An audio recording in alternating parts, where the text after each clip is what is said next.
हो तुम मेरे बाद मोहब्बत को तरस जाओगे, तुम मेरे बाद मोहब्बत को तरस जाओगे, तुम मेरे बाद मोहब्बत को तरस जाओगे, तुम मेरे बाद मोहब्बत को तरस जाओगे।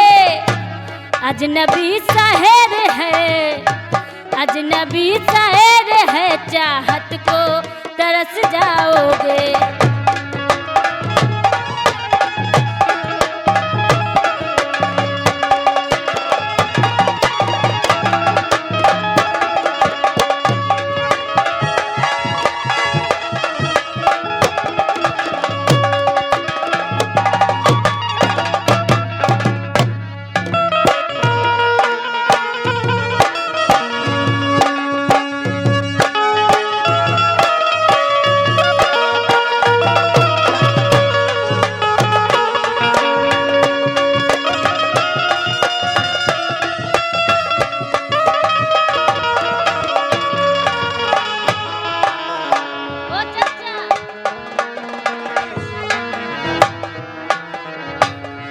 मेरी आंखों में आंसू देख मुस्कुराते हो, ना ही तुम दिल में रहते ना ही दूर जाते हो।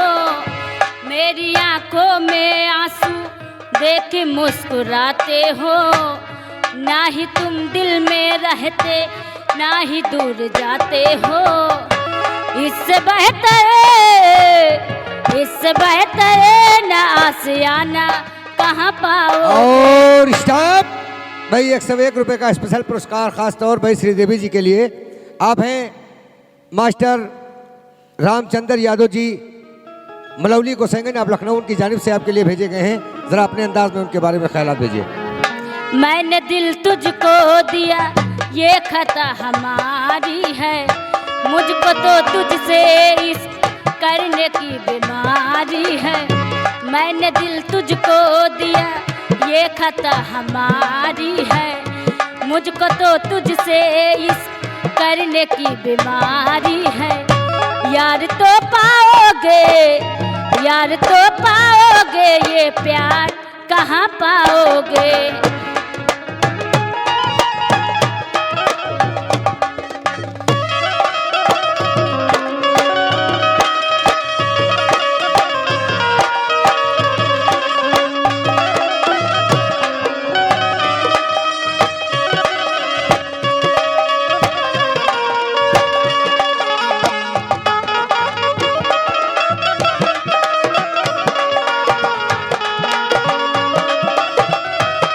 हमारे चैनल को सब्सक्राइब करने के लिए लाल बटन को दबाएं और नए नए गाने सबसे पहले सुनने के लिए घंटी को दबाएं।